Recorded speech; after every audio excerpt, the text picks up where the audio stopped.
Have you ever wondered how far societies have gone in the pursuit of physical perfection and strength? Let's turn the clock back to ancient Greece, to the city-state of Sparta. A society that prized physical prowess above all else, the Spartans were not just harsh, they were ruthless.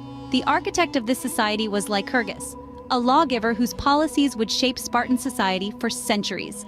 He instituted a state policy that turned infanticide into a form of eugenics, a policy that would become a dark cornerstone of Spartan society. Plutarch, a later historian, provides a chilling account of this practice.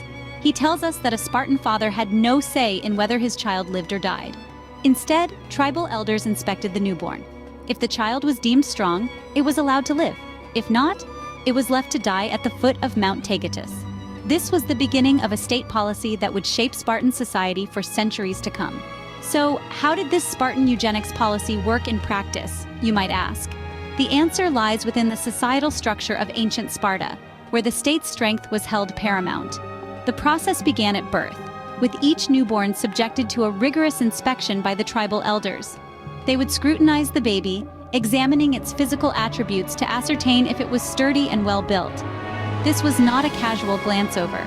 The elders would meticulously assess every aspect of the child's form, ensuring that it was free from deformities and appeared robust enough to grow into a strong Spartan citizen. If the infant passed this examination, it was returned to its father, who was then responsible for its upbringing. The child would be assigned one of the 9,000 lots of land, a significant gesture that symbolized their acceptance into the Spartan community. However, if the child was deemed ill-built or deformed, the consequences were grim. The child would be sent to a chasm-like place known as the Apothete, located at the foot of Mount Taygetus. This was a chilling sentence, as it meant the child would be left to perish, abandoned and exposed to the harsh elements of nature. You might be wondering, how was such a harsh practice accepted by the people? The answer lies in the Spartan belief system. They held a conviction that a life which nature had not well equipped for health and strength was of no advantage either to itself or the state. This belief, coupled with the harsh realities of their time, made the practice of eugenics not only acceptable, but seen as necessary for the good of the state. This eugenics policy was not a secret covert operation. Rather, it was a publicly acknowledged and accepted practice, a routine part of life in ancient Sparta. Infanticide was not seen as a cruel act, but as a necessary measure to ensure the continuation of a robust, healthy Spartan state. It's hard to imagine, but this was seen as a routine part of life in ancient Sparta. What impact did this eugenics policy have on Spartan society and beyond? The Spartan eugenics policy shaped their society in significant ways. It honed an entire civilization into a formidable military force, a society of warriors.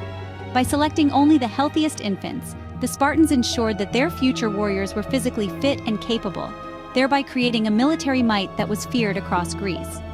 This policy was a cornerstone of their militaristic ethos, and it was this very ethos that led to their victory at the Battle of Thermopylae, a victory that still resonates in the annals of military history. Spartan society was structured around this policy too. The survival of the fittest was not just a concept, but a way of life. It entrenched a culture of discipline, resilience, and physical prowess. The Spartans saw themselves as a breed apart, superior to the other Greeks. This sense of superiority was bolstered by their eugenics policy, which they believed produced the finest specimens of humanity. Yet, this policy was not universally admired in ancient Greece. Other city-states viewed the Spartan practice with a mix of horror and fascination. The Athenians, for example, prided themselves on their democratic ideals and intellectual prowess. They saw the Spartan practice as brutal, yet they could not deny its effectiveness in producing a formidable military force. The legacy of Spartan eugenics is a complex one. It has left a lasting imprint on our collective consciousness, shaping our understanding of ancient Greek society. It has sparked debates about the ethics of eugenics, debates that continue in various forms even today. In the modern context, the Spartan eugenics policy serves as a stark reminder of the dangers of using selective breeding to create a superior race or class. Despite its harshness, the Spartan eugenics policy left a lasting impact on history.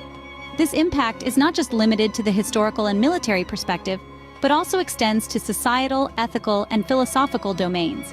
It is a testament to the lengths a society can go to in pursuit of perceived perfection and superiority. But what are the ethical implications of such a policy? A policy like the Spartan practice of eugenics opens up a Pandora's box of ethical dilemmas.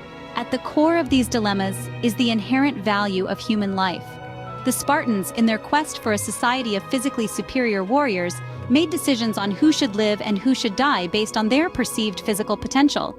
But does this not reduce human worth to mere physicality, neglecting the potential for intellectual or emotional contributions to society? This leads us to the right to life, a fundamental human right recognized globally.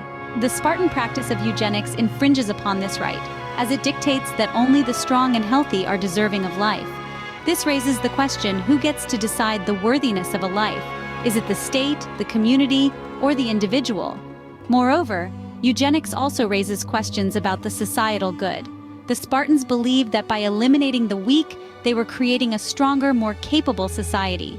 But is a society truly better off when it sacrifices its most vulnerable members for the perceived good of the many? Over time, views on eugenics have evolved. Today, it is widely considered unethical and inhumane, largely due to its misuse in the past.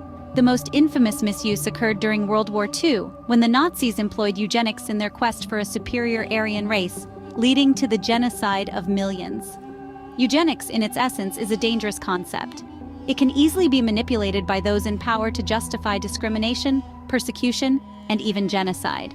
It's a slippery slope that starts with the seemingly innocent goal of improving the human species, but can quickly descend into the realm of atrocities.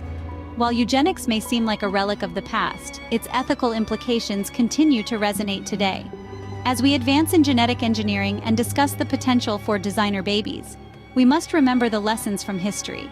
We must consider the ethical implications and tread carefully to ensure we do not repeat the mistakes of the past.